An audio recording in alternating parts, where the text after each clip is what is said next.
Many of us bear a burden that's almost too heavy to carry. My name is Jane. I was sexually abused between the ages of 5 and 14. The worst thing I deal with is the guilt.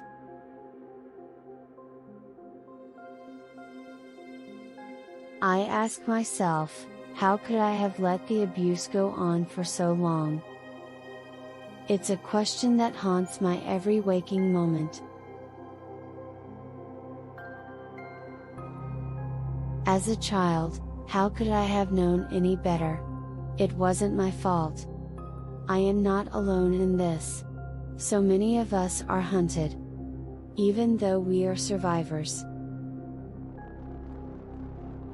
We carry a pain that was never ours to bear. It's time to let go of this suffocating guilt. It's time to heal.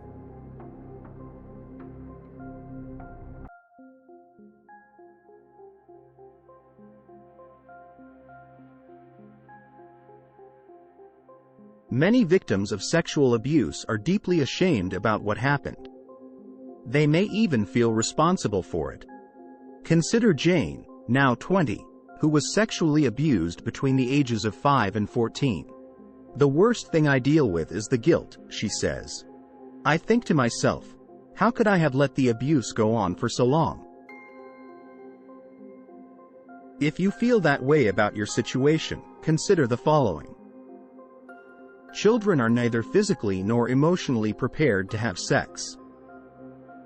They do not know what such activity implies and are thus incapable of consenting to it in any meaningful way. This means that child abuse is not the child's fault. Children tend to trust adults and to be naive about the tactics of corrupt people, which can make a child vulnerable. Molesters are very good con men, and a child is no match for their clever manipulation, says the book The Right to Innocence. A child may experience sexual arousal while being abused. If that happened to you, be assured that this is the body's automatic physical response to being touched in a certain way. It does not mean that you were capable of consenting to the abuse or that you bear any blame for it. Suggestion: think of a child you know who is now at the age you were when you were abused. Ask yourself, would it be fair to hold that child responsible if he or she were abused? Jane reasoned on that last point when she babysat 3 children, one of whom was almost 5 years old, the age Jane was when her abuse started. Jane says, I realized just how vulnerable a child that age really is, how vulnerable I was at that age. Fact: the perpetrator bears responsibility for your abuse. There is great value when you confide in someone. Talking to a trusted adult about the abuse can help you get relief. Understandably, you might feel a measure of safety in not talking about what happened. Perhaps silence has become like a wall that you have built to protect yourself from further hurt. Consider, though, that the wall of silence that protects you from getting hurt might also prevent you from getting help. A young woman named Sunita found that talking about her abuse was a great relief for her. I was molested at a very young age by someone I knew and trusted, and I held it in for years, Sunita says.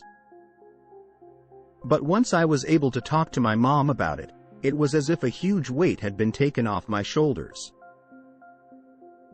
Looking back, Sunita can understand why some might be reluctant to speak up.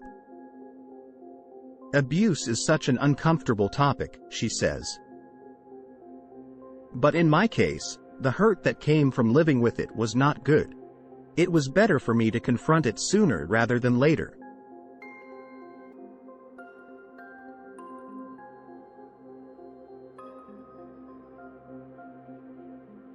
Abuse may have left you with hurtful misconceptions about yourself. For example, that you are damaged and worthless, or that you exist only for the sexual gratification of others. You now have the opportunity to recover from such lies, to benefit from a time to heal.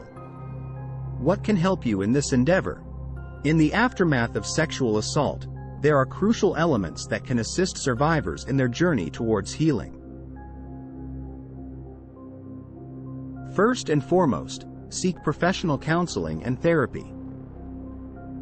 Trained professionals can guide survivors through their emotions, help them process trauma, and develop coping strategies. Prompt medical attention is essential.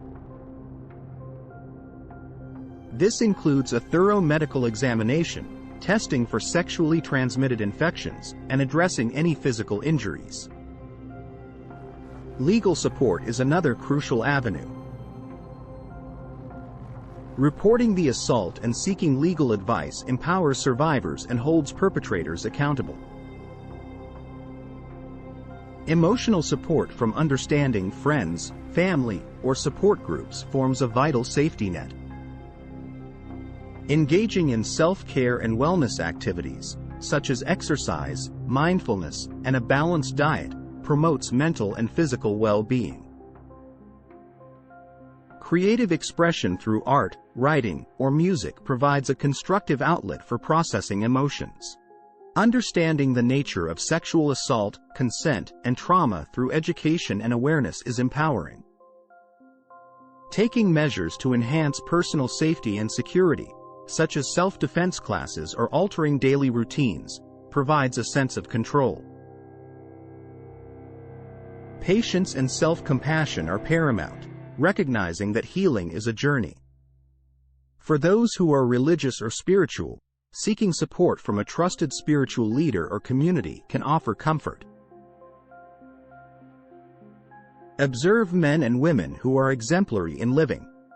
Take note of how they treat one another. In time, you will come to realize that not all people use their influence to abuse those whom they claim to love. A young woman named Chen is learning that vital lesson. From early childhood, she was treated as a sexual object by a number of men. "The only men I was ever close to hurt me," Chen says. In time, though, Chen has come to realize that there are men who do show genuine love. How has she seen this? As she associated with a husband and wife who were exemplary in their way of life, Chen's viewpoint changed. "I could see from the husband's actions that not all men are abusive," Chen says. Understanding legal rights and protections is crucial in the aftermath of an assault. It's important to remember that healing is a deeply personal process.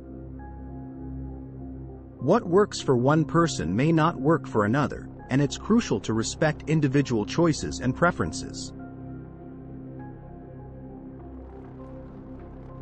Your support matters. Hit subscribe for more inspiring content like this.